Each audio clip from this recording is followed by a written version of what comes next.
I should think it excellent, and even an invalid has only to travel a few hours, and he arrives at tierra caliente.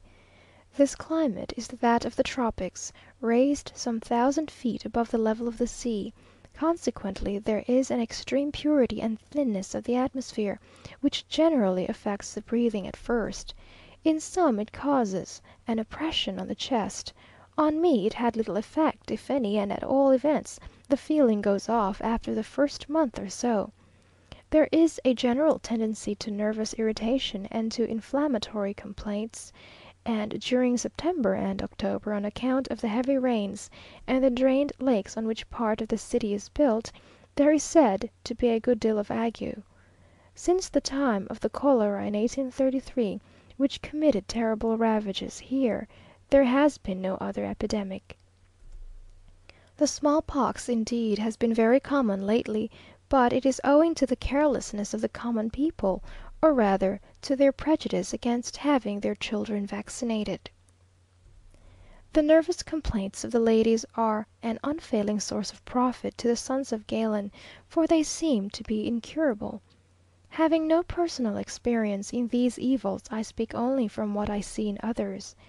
It appears to me that the only fault of the climate consists in its being monotonously perfect, which is a great drawback to easy and polite conversation. The evening deluge is but a periodical watering of the earth, from which it rises like Venus from the sea, more lovely and refreshed than ever. C n has returned from Toluca after an absence of 8 days. Every one is hurrying to the theatre just now, in spite of the rain, to see some Spaniards who are performing tour de force there. 16. Celebration of the Day of Independence. Anniversary of the Glorioso Grito de Dolores of September the 16th, 1810, of the revolution begun 30 years ago by the curate of the village of Dolores, in the province of Gunanajuato. "It is very easy," says Zavala, "it is about the most sensible remark, to put a country into combustion when it possesses the elements of discord, but the difficulties of its reorganization are infinite." A speech was made by General Tornel in the Alameda. All the troops were out, plenty of officers, monks, priests, and ladies in full dress. We did not go to hear the speech, but went to the East House to see the procession, which was very magnificent. The line of carriages was so deep that I thought we should never arrive.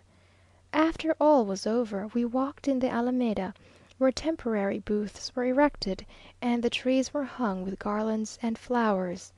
The paseo in the evening was extremely gay, but I cannot say that there appeared to be much enthusiasm or public spirit. They say that the great difficulty experienced by the Junta, named on these occasions for the preparation of these festivities, is to collect sufficient funds. 19th.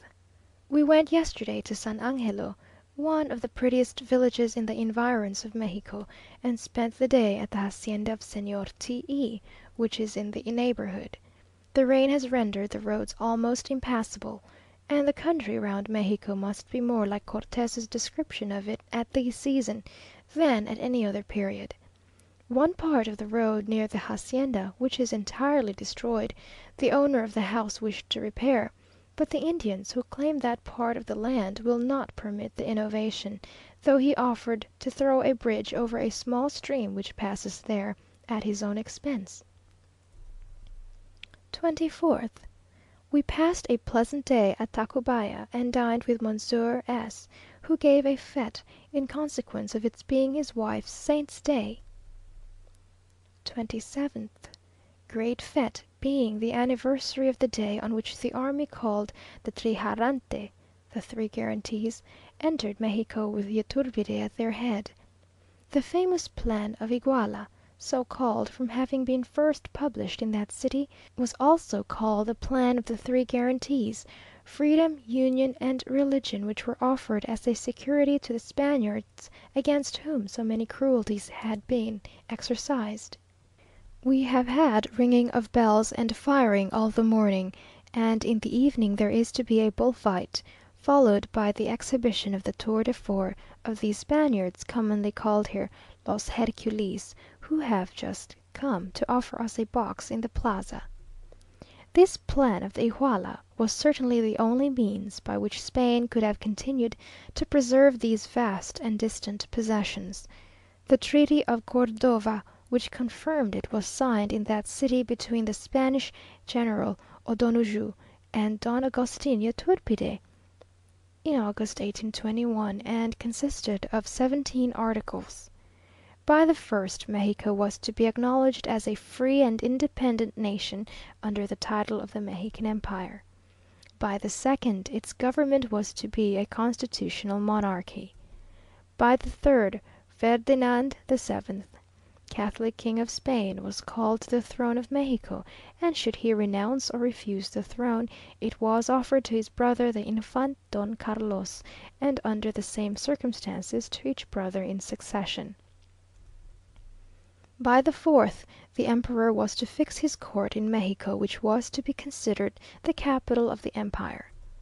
By the fifth, two commissioners named by O'Donoju were to pass over to the Spanish court, to place the copy of the treaty and of the accompanying exposition in his Majesty's hands, to serve him as an antecedent until the Cortes should offer him the crown with all formality, requesting him to inform the Infantes of the order in which they were named, interposing his influence in order that the Emperor of Mexico should be one of his august house for the interest of both nations, and that the Mexicans might add this link to the chain of friendship which united them with the Spaniards. By the sixth, a junta of the first men in Mexico, first by their virtues, position, fortune, etc., was to be named, sufficient in number to ensure success in their resolutions by the union of so much talent and information. By the seventh, this junta takes the name of the Administrative Provincial Junta. By the eighth, O'Donoju was named number of this junta. By the ninth, this junta was to name a president.